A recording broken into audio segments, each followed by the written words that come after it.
Hi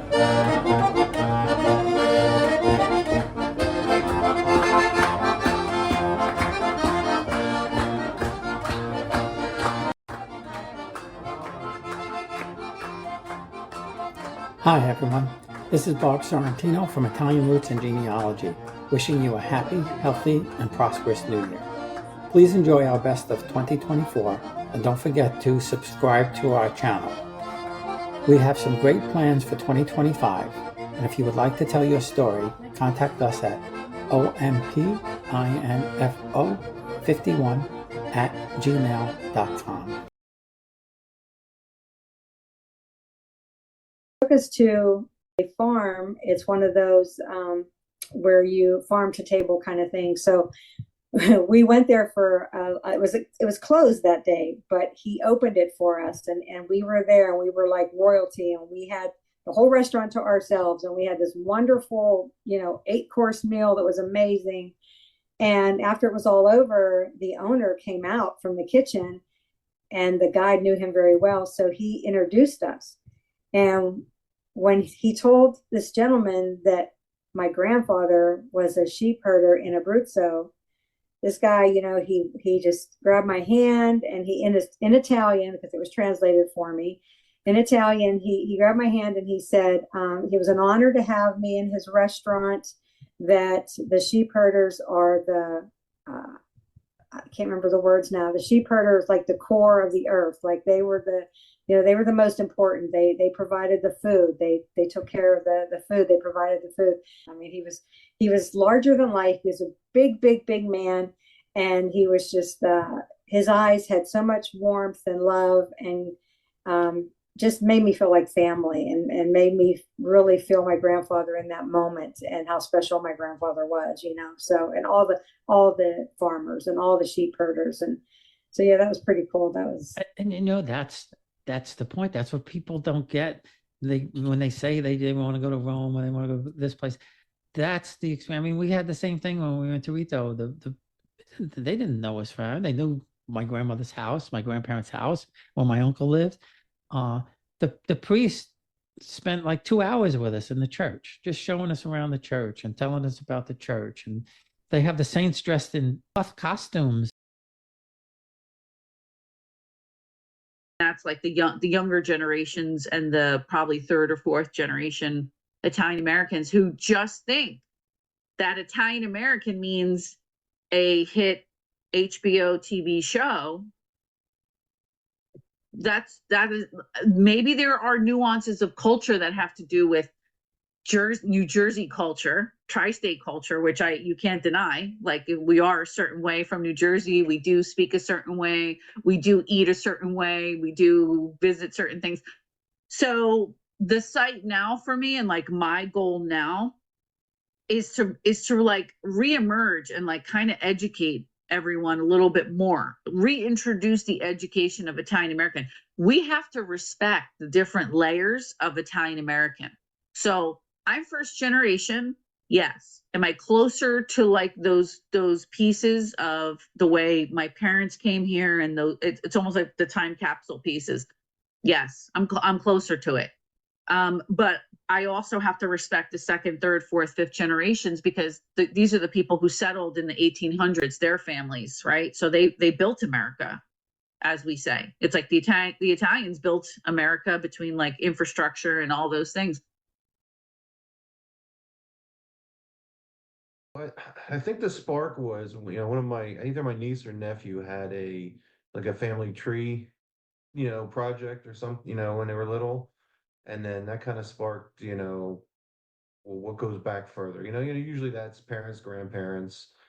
And then, luckily at the time, when it hit the interest, my grandparents were still around, that I could really ask them the questions about, who and where and all that stuff. So, before I really dug deep, I was able to ask about towns and things, and, and parents' names and things like that. So that, that was probably about 15 years ago I started doing all that. Yeah, and that's kind of about when I started. Unfortunately, my grandparents were no longer around. My father was already gone. But that's what I tell everybody. That's the place to start, is with the grandparents, if you can, or all the uncles and things like that. So where did they come from in Italy?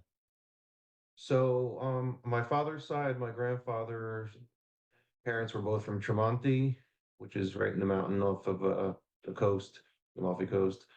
And then my nana's father was from Tremonti, but her mother was from Pietra de Fusi in Avellino.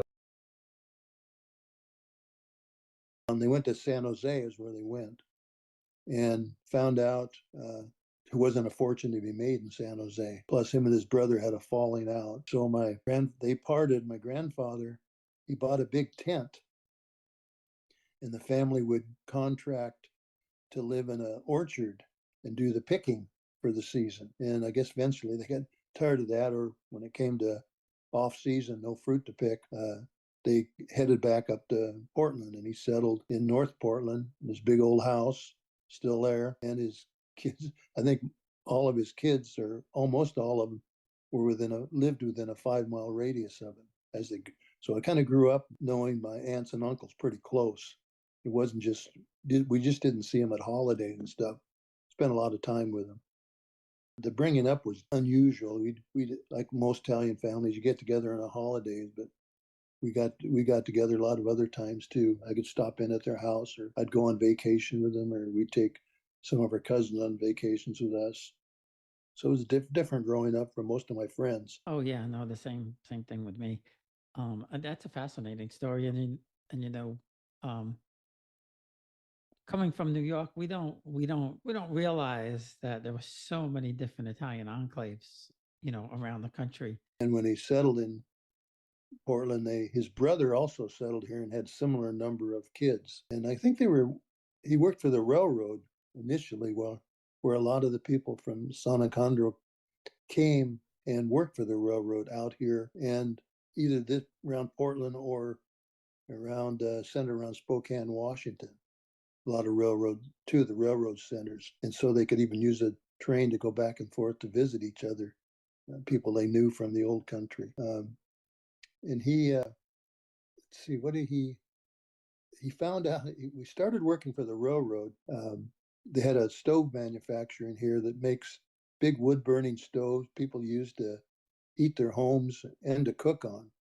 And they made those, and large part of them were some cast metal, and his job was to polish the castings.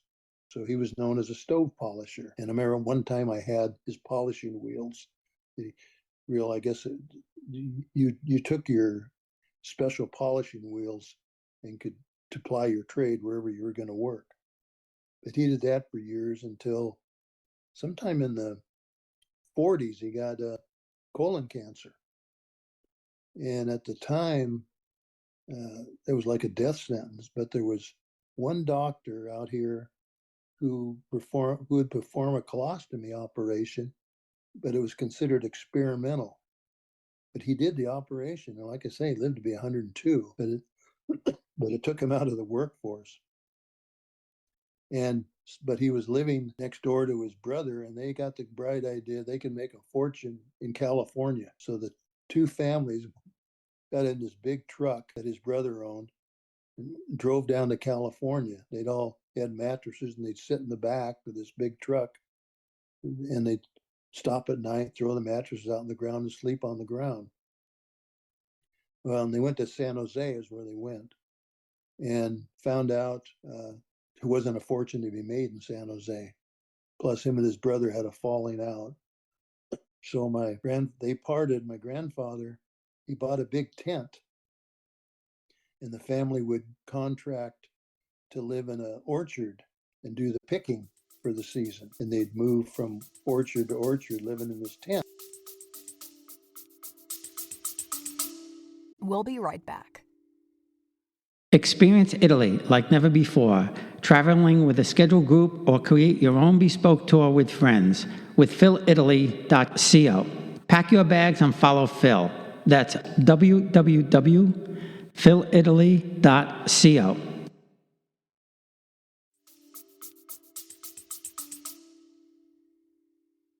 One of the things about doing trips here and helping people like you and I have done to find our roots. And do you know that this is the year of tourism, for roots tourism? You do know Yes, that. yes, I do. Yeah, yeah. Good. Well, that's an ongoing process here to give money to comuni, like towns that have 5,000 or less inhabitants.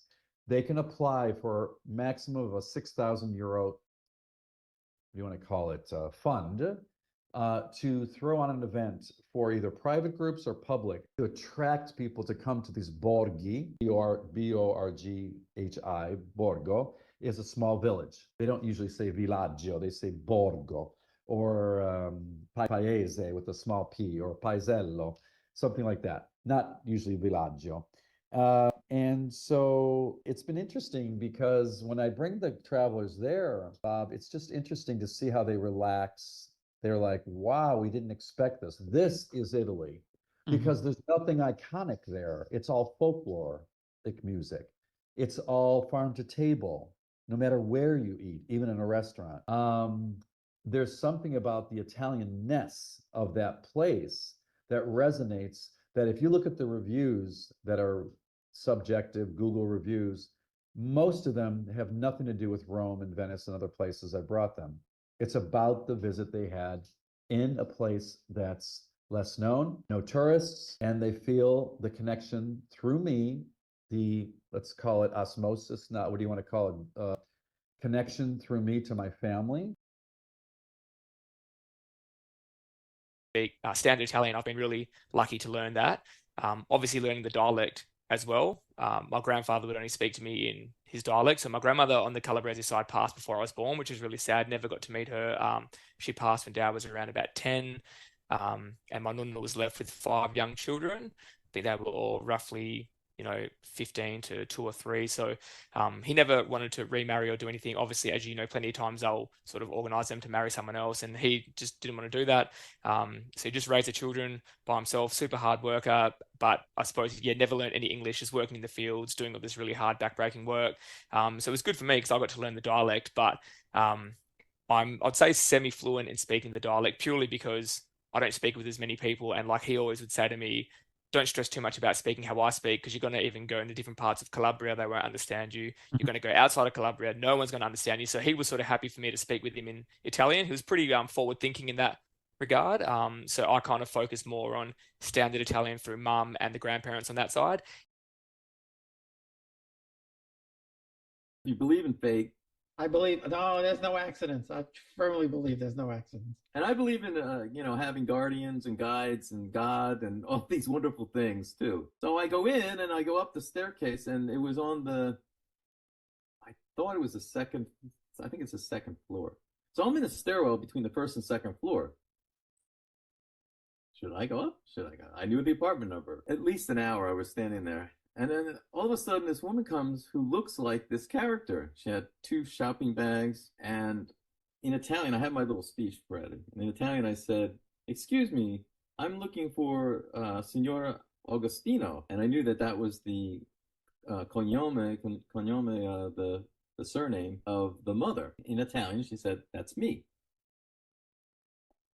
I'm like, okay. So I said, well, I told her my name. I told her I was from the United States. I said I was born in Italy, in Aosta, my birth date, and I'm your son. And she's like, oh. I said, well, I know I have an older brother. His name is this, and he was born on this date, and an older sister. Her name was this.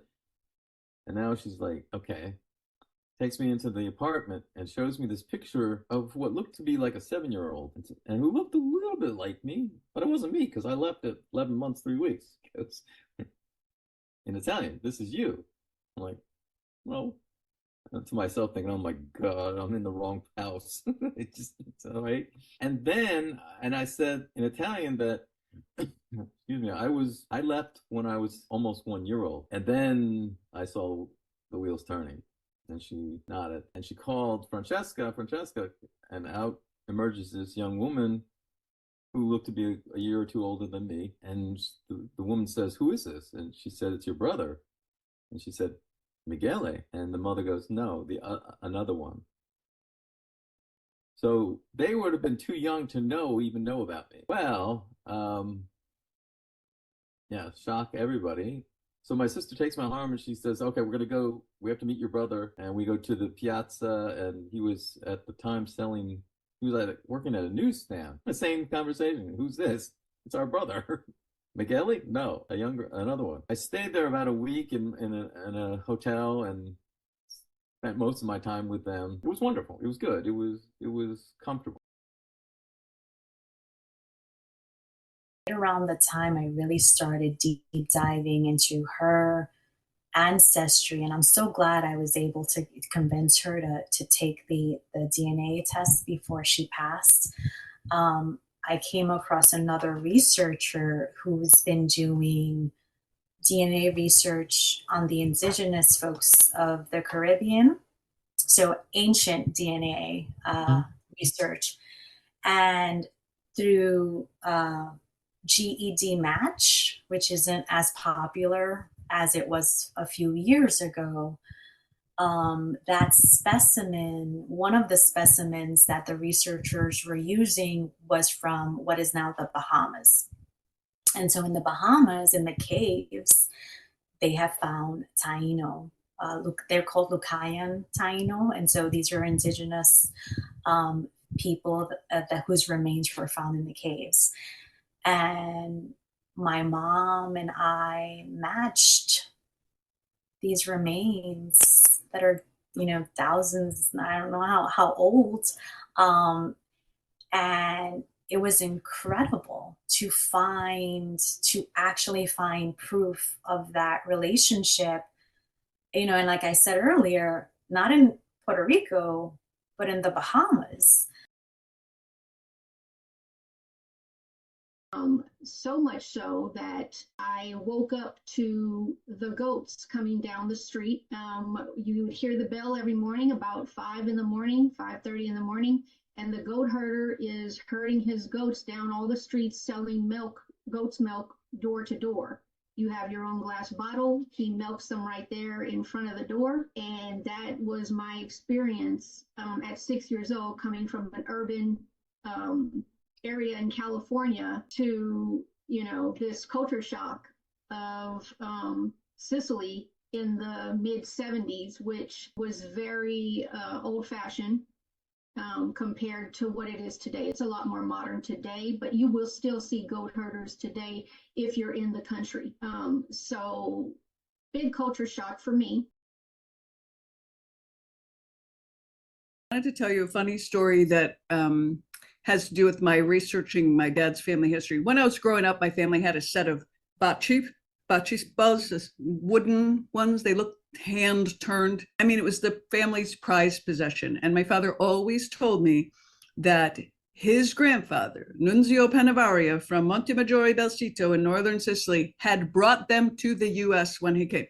I accepted that story without question well into my 40s. And I finally, when I started doing this research, one of the little side issues, little rabbit holes I decided to go down was trying to verify that story. So I started looking into, the history of bocce, where did it start? And eventually I was able to prove, much to my dad's disappointment, that whole story was a total lie. I mean, his grandfather's family did own them, but I found out that there was an absolute bocce craze in the United States in the 30s and 40s, and every city, including Chicago, had many, many bocce courts, and every bar and tavern had a bocce court next to it.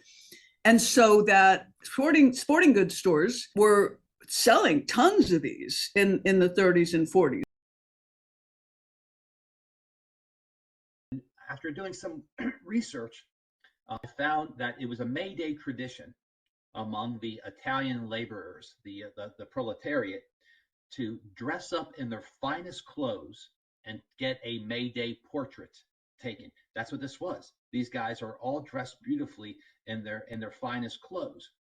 And one guy is holding an Italian-American newspaper called Il Proletario, the Proletarian, and another fella in the photograph is holding another Italian-American newspaper called il martello, which means the hammer in Italian. And these were arguably very radical newspapers supported by the IWW, the very radical industrial workers of the world union at the time. So I think that's where all this started. And then, coincidentally, my brother-in-law, who I'm very close with, my sister's husband, my sister passed away in 2008, sadly, but my brother-in-law gave me a copy of her 1973 graduate school research paper, which was on the 1937 labor movement in Hershey. And I read this, and her professor made some comments, and he said, "Did you ever think about taking this to the next level and researching the Italian American influence on the strike, socialism, and so forth?" So that just sort of kind of triggered me to do some of this research. And it started in the 1920s very unsuccessfully because the Wagner Act, which allowed for collective bargaining, had not passed yet. And Mr. Hershey, I don't blame the guy, he was against unions at the time. He said, look, if you form a union, you're going to be fired. I mean, the rules were very stringent in Hershey. He was a benevolent dictator. The rules were very stringent, but then in the 1930s, they made more traction. And the CIO came to town. At the time, it was not the Congress for Industrial Organization, it was the Committee of Industrial Organization. And the CIO came to town, and they got the troops riled up. And at the time this all happened, they were protected by the Wagner Act. The union certainly made some mistakes. There were numerous issues why they went on strike. For as good of a man as Mr. Hershey was, the pay was notoriously low. Now, he kept people employed for the most part during the Depression. There's no doubt about it. He did. He was building buildings, the beautiful, Hotel Hershey. I could go on and on, the things he did to keep people employed. However, what really got people going was that the pay was absolutely horrible, about 35 cents an hour at one point. And even for that time, that was very, very low. Yet he was investing several $1,000s a year per orphan in his school. And this really upset people.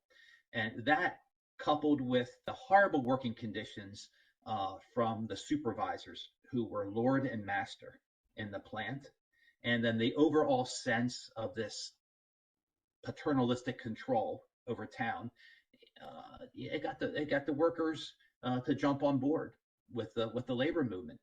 And the Italians did not start the labor movement, but I think the Italians embraced it more than other people. Did they get maybe duped, possibly, by some of the labor leaders? Of course, because the strike in 1937 ended as a total failure. They did a sit-down strike. The workers took over the factory in 1937.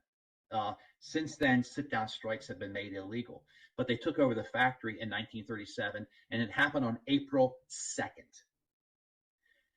And although the strike did not officially end until a couple weeks after that, it effectively ended on April 7th, 5 days later, when the factory was stormed by company loyalists, local farmers who were losing 800,000 pounds of milk a day.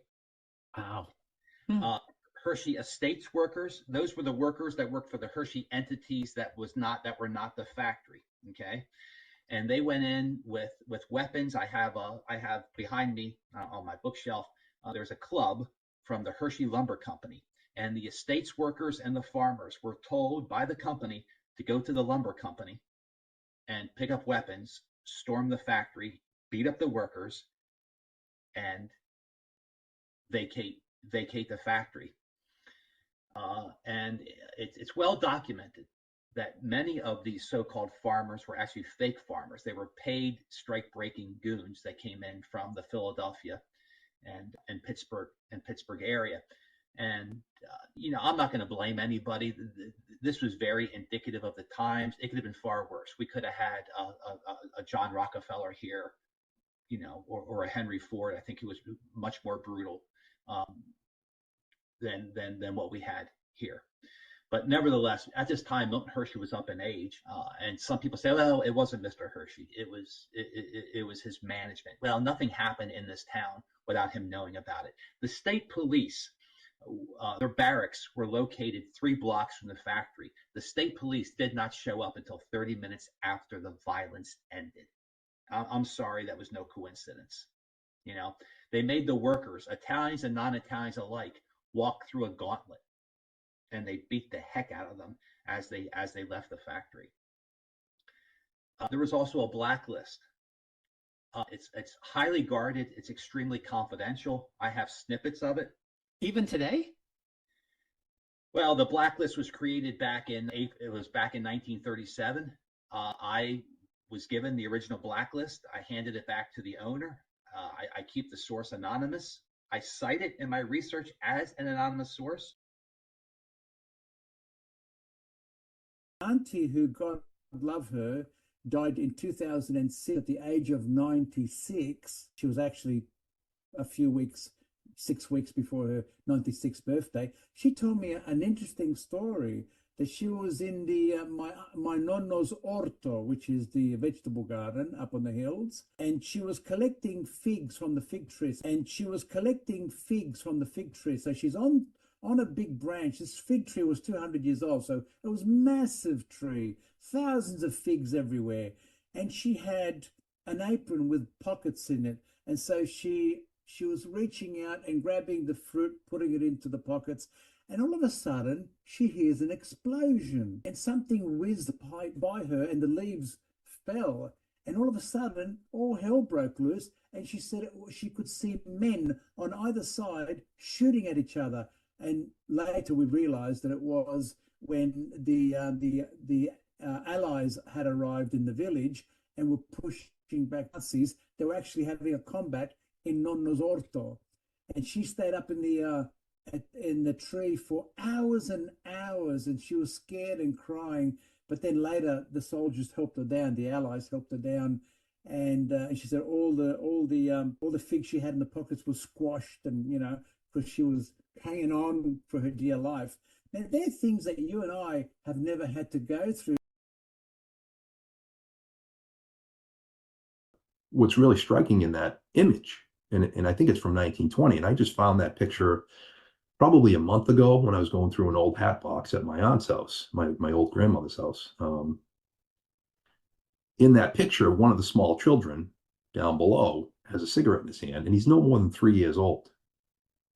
And he has what looks like knee protection, and old clothes that you would imagine he needed because that kid probably worked in the mines, and they used the small children in the mines because they had these small tunnels.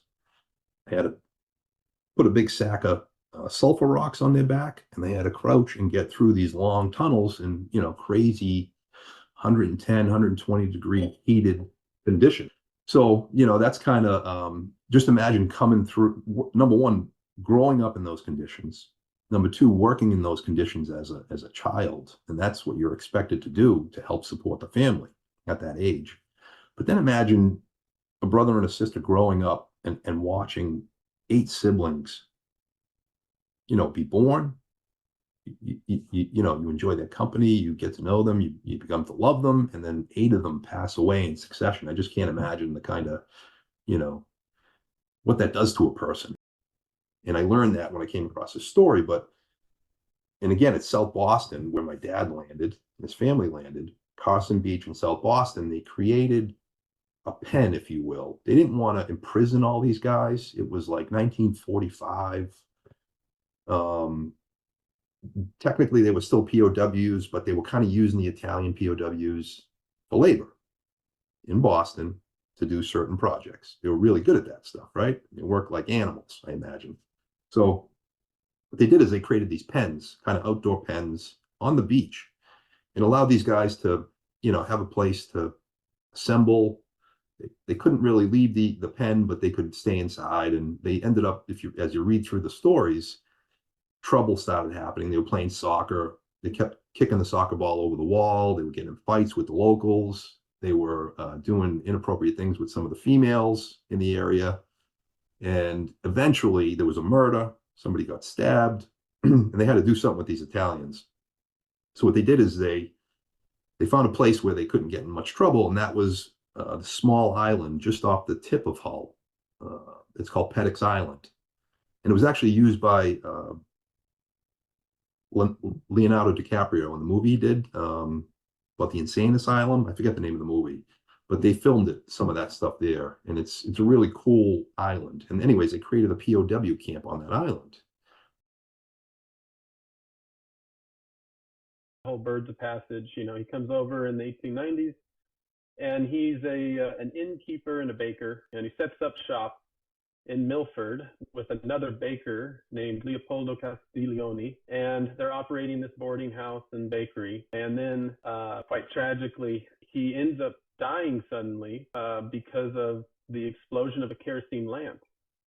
So I've got these news accounts that are talking about how this kerosene lamp explodes, ignites the bedding, he wraps it all up and runs outside, you know, to save the structure, and then ends up dying from the wounds that he gets, you know, probably inhaling, you know, like and inhalation burns. So he dies, and at the same time, his family had already been sent for.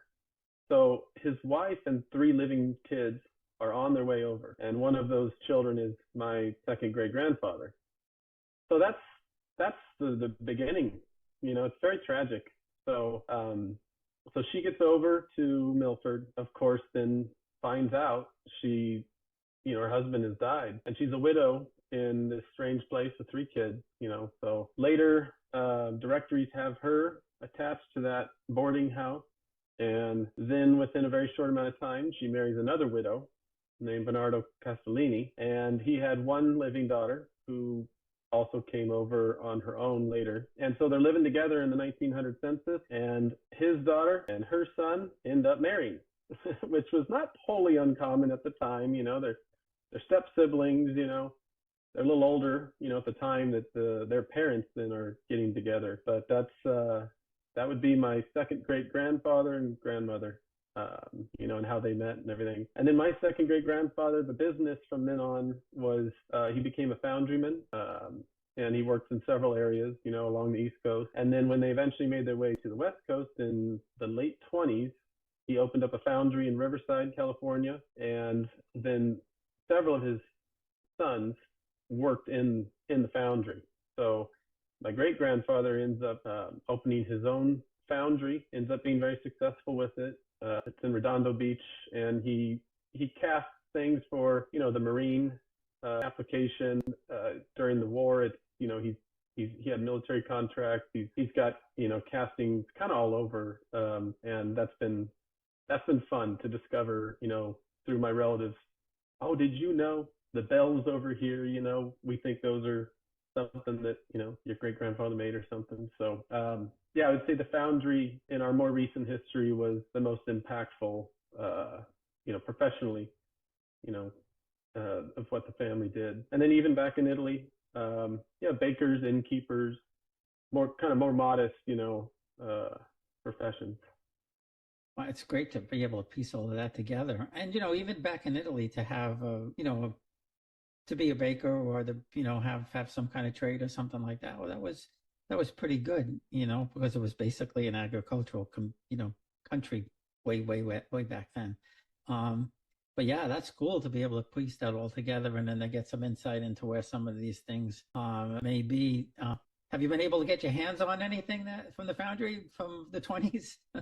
You know what? Yes, and it's only a little bit. You know, I mean, but again, I live close to where all these things were. So one of the things I love doing is incorporating travel, any excuse to travel, you know, with some connection to that place. So if I hear of a possibility, you know, that, oh yeah, there's something here, you know, I'm making the trip. So There's an historic hotel in Riverside called the Mission Inn. Was Proyetta, an abandoned baby. And when I started looking into some of her documents, I saw in her obituary that one of the people that had died prior to her was claimed to be her brother. And so, how do you know if you're an abandoned child? How do you know who's your brother? And so I started contacting people with that same last name through Facebook and trying to find out if anyone knew more of this story. And a lady from Italy responded to me, and she said, try to bring it up on my screen.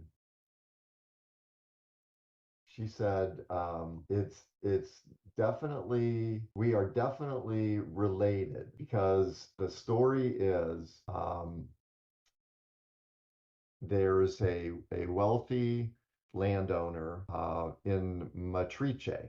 Matrice is just outside of Campobasso, that unfortunately had a number of servants, and um, the rumor was that the wealthy landowner or one of his sons had children with one of the servants, and each time they had a child, they would take it to Campobasso, and there's a wheel where they would place the baby, and anonymously the nuns inside of the church. I think it was San Antonio Abate. It's one of the churches in Campobasso. Would take the wheel, turn it, take the baby, and then give it to the mayor, who would assign the baby to a family to raise. And usually it was a couple, a woman that had recently lost a baby that could still provide nourishment to a newborn. So that's the story she told me.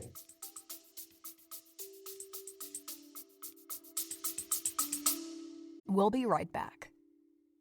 Hey, all you bowling enthusiasts out there, we have got the perfect podcast for you. Introducing Downlane Podcast, the ultimate podcast for bowling aficionados. Join us every week as we bring you the latest updates, expert tips, and entertaining stories from the lanes. Whether you're a seasoned pro or just starting out, Downlane Podcast is your go-to destination for all things bowling. We've got interviews with bowling legends, discussions about the latest equipment, and even some hilarious bowling mishaps shared by us and our listeners. Subscribe now to Downlane Podcast on your favorite podcast platform and never miss a moment of the action. Downlane Podcast, because every bowler has a story.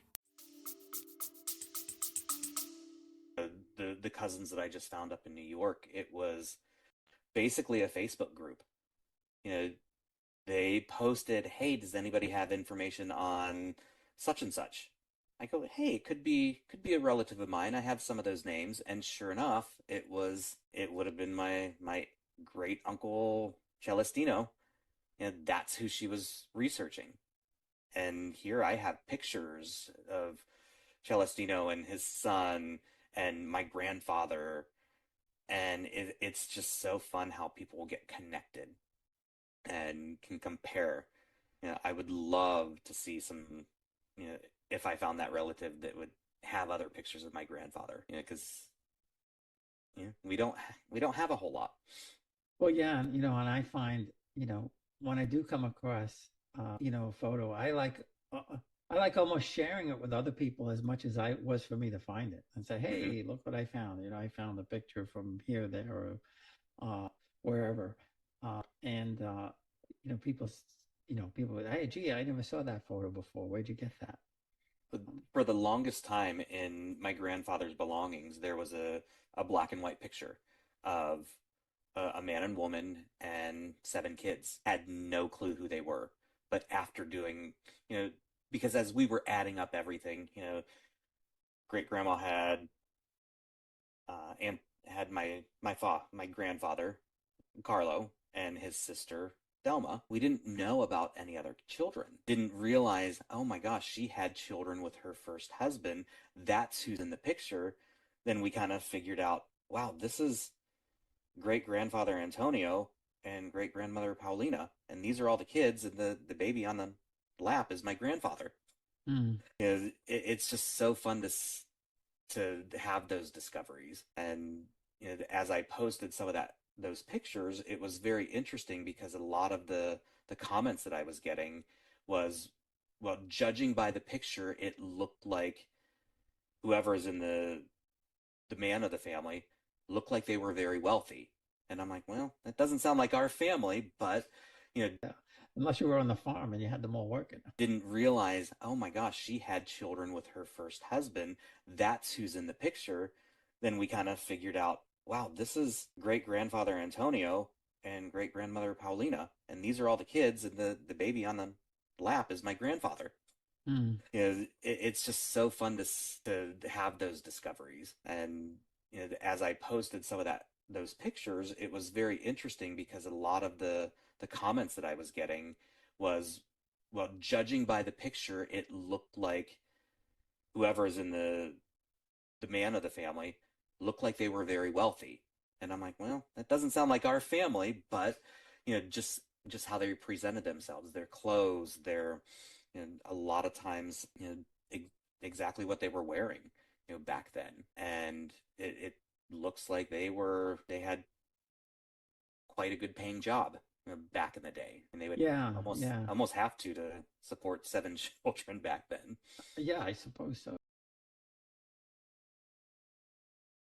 And of course, they all worked. My grandparents all worked in the textile mills. That's all was in the area. It was in the north, what they call the north end of Providence, which is primarily just this side of North Providence, but an area called Wanscott, and the Wanscott mills, the Steer mills, Geneva mills, etc. Woolen textile factory. It was hard work, and they those are the jobs that were available to them. My maternal grandparents came here, and my grandmother at a fairly young age, I think she was 9 when she got here with her mother, and to meet her father here, who had already been here for about a year. And then my father's side, they came over 1905, and they went to Vermont originally. They ended up in Vermont because they had relatives there that are already working in the mills in Burlington area. And finally, of course, like my uncle used to say, well, they were gypsies. Anybody had 10 cents more an hour for a job, they took it. And they moved. They were just opportunists, and which is the reason that they came here in the first place, to have an opportunity to make their lives better. So anyway, eventually I'll end up in Rhode Island, while still working in the mills. Although my grandfather, my Chacha grandfather, he was one of the very few Italian, I think, came over, was pretty well educated through a secondary school education, and already spoke English and read and write English, etc. when he got here. Had a background in chemistry, but couldn't get a job as a chemist. Didn't have. They had to work he worked as a weaver in the mills.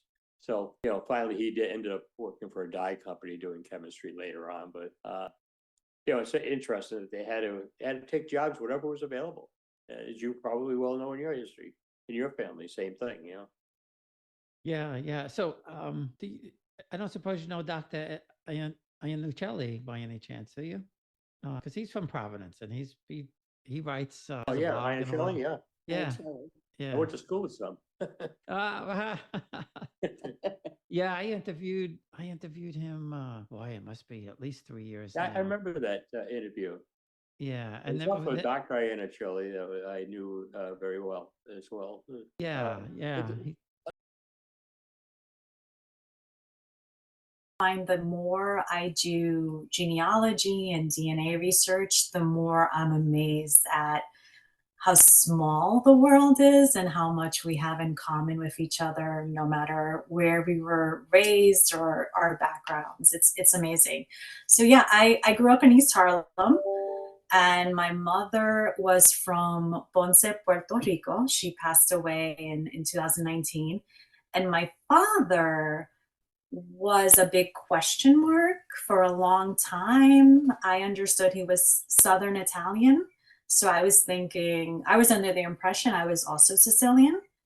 But it turns out he was from, on his mom's side, a small town in southern Italy called Sanicandro di Bari, in Bari. And on his father's side, he's from Salerno. And it's been an interesting journey learning about who my father was, and my Italian side. And I then also researched my Puerto Rican side. And so I discovered I'm related to your wife. And I'm here to share my story because I feel like we as a society don't talk about that side of things so much when you have an unknown parent. Yeah. So, I mean, is it okay to ask you what happened there with your father? Sure. So, like I mentioned, I grew up in East Harlem, and my mother had moved from Puerto Rico to East Harlem back in the 60s. And she was the first person in her family to do so. She came completely alone. And it's a story about a gentleman that's watching his wife make a ham. So she has it on the counter on the cutting board, and she cuts off one end, cuts off the other end, and then puts it in the pan and throws it in the oven. And so he scratches his head and says, but honey, why do you cut the ends off of the ham? She said, well, my mother taught me how to cook a ham like that. That's how I do it. You'll have to ask her. So he calls his mother-in-law and explains this, why, your wife, your daughter told me that you cut the ends off of each end off the ham before you cook it. Why? Does it make it taste better or something? She said, well, that's how my mother taught me, and that's just how we do it. You'll have to ask her. Now, luckily, Grandma's still around. So he calls his wife's grandmother and explains the story about this mysterious cooking technique about cutting the ends off of the ham. Well, she thought that was hysterical, and she laughed, and she said, oh, honey, my pan is too small. So sometimes we might have a tradition that we think is very profound, when really it's something as simple as that. But no matter what, whether it's something silly or something deep and profound and meaningful, it's so important to carry on these traditions. And things like that gives us an opportunity to talk about them, to talk about our grandparents or our aunts and uncles. And I feel that we need to do that as a way of honoring them, not just remembering them, but honoring them. We live pretty cushy lives, especially compared to what they went through. And just think about the sacrifices that they made so you and I can be where we are today. So as we keep their story and their memory alive and we pass it on to the next generation, that's a way of honoring those sacrifices. Well, yeah, and that's a good point. I remember my mother's sister, older sister, saying at Christmas they got an orange. Yes. And that was a big deal to get an right. orange. That's right. And my mom, she didn't. Her sister, her oldest sister, I guess was maybe 15 years older than her or something like that. Mm-hmm. My mother never got a doll to play with until her sister actually went to work. Wow. I believe it. Yeah. So, we're talking, I guess, 1933, 34, somewhere around that, Right. but people don't realize that we've come a long way, and it wasn't easy. That's right. For them. A daughter, and goodness knows she's on many programs because I use her as an example for all sorts of things. But I said to her one day, I don't understand you. She's a physician. She's super smart, but she cannot hear two people at once. She can't have this kind of a conversation. She shuts down and you can watch her glaze over. And I said to her, this is ridiculous. I want to understand this. What's going on? Now, she's my adoptive daughter. I adopted her when she was 4 years old, actually going on 5. And I said to her, let's go back. When did you first realize that you couldn't do that? And we went all the way back to the day after her 4th birthday. And the day after her 4th birthday, she was sitting in her room. Her mom and dad had put up bookshelves for her. Her mom had helped her and she was very sick. She had breast cancer. And they were in their bedroom, and my daughter says she heard a gasp and she knew it was her mother's last breath. So she runs out of her room and she stands in the doorway looking at her mother on the floor. So I asked my now ex-husband, but I was married to him. I said to him, do you not remember this with Shanae? And he said, how is it that she remembers her mother's last breath, but she didn't hear me screaming? So I go back to my daughter and I say to her, this is what happened. She says, I couldn't listen to that, Mom. I had to concentrate on my own mom. He was safe. She was not. I couldn't listen to two things at once. There it is, all the way back there. So when we have very anomalous things or idiosyncratic things, you don't want to shut them down. You want to go and take a look, because something important has happened and it's wiring your brain and it's affecting your body and it's part of your emotional DNA. My dad was born and raised in Tiano. He came over at 27 years old. Yesterday was 27 years that we lost him. And so I just started last year kind of digging into ancestry and heritage. And when we were growing up, my siblings, my dad always used to, talk about his parents, particularly his father. His name was Antonio. Antonio was an only child, and he lost him during World War II. My dad was extremely young. He was the oldest son and of 4 children. And during the war, my dad and his siblings were in a trench, and he always told us the story that his father went back to the home, small village, and walked back to the home to check on a pig so that the Germans wouldn't take it, because it was late October, actually October 31st, we were told. And he was going to make sure the pig was okay and it didn't squeal, and he was going to go feed it so the Germans wouldn't take it because it was their food for the winter. And that was when the Germans killed my grandfather right at the door of his house. That was the story. Well, all of a sudden I put in my grandfather's name and up comes all these articles about him. I was actually searching to see, when he was born and anything on his parents, because I knew about my grandfather. And I shared with my siblings, I'm like, oh my gosh, Grandpa didn't go to the house to feed the pig. I said, Grandpa actually fought the Germans off in the war. It says here on this paper that he was actually killed by them, and killed during the time that the war went on, and his name is written on this paper, this document from the army, along with 7 other people. And my siblings were like, you're kidding. Do you think Dad knew? I said, I don't think Dad knew. I think that was the story they told him because he was so young and they didn't want to traumatize him. He was already traumatized. And my father heard the people in the village screaming, Antonio Ciambella, Masada, Masada, Antonio Ciambella. And my dad was going on 15 years old, and he had a stray bullet had hit him in the leg. The bullet never came out of his leg. He always had a gunshot wound in his leg that had healed. And he got picked up by a concentration camp truck right after he heard his father had died. And they made him get on the truck. And my father, from the ages of 10 to 12, lived with monks because he was naughty, and they put him there to learn and to study. And so my father knew 5 languages because he studied with the monks.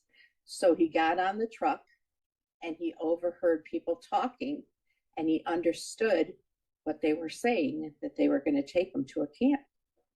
So this is October 1943. So my dad said there were 2 little girls on there about his age, and he tried to get them to get off, and they were Polish girls. And he said they would not leave the truck. So when the soldiers stopped about 300 kilometers, he said, to go get gas, he jumped off the truck and he hid behind a tree, and 2 nuns found him and they put him in a hospital, a church hospital. And he was full of bed bugs and sores, and he was gone for about 3 months. He said his mother must have thought he died. They brought him back home. By then, they had buried his father. And,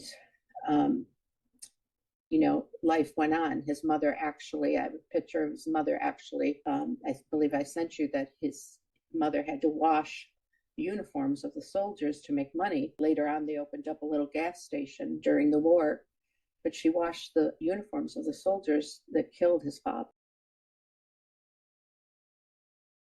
Finally, my father was able to save enough money to purchase a home and pay for our trip from Naples to New York Harbor in 1960. And that's when I finally met my father for the first time. I mean, I was months old when he left. So it was certainly an experience. So we made that journey from Naples, Italy to New York Harbor. And during the month of March, it was cold as heck. My mother and sister were seasick from day one.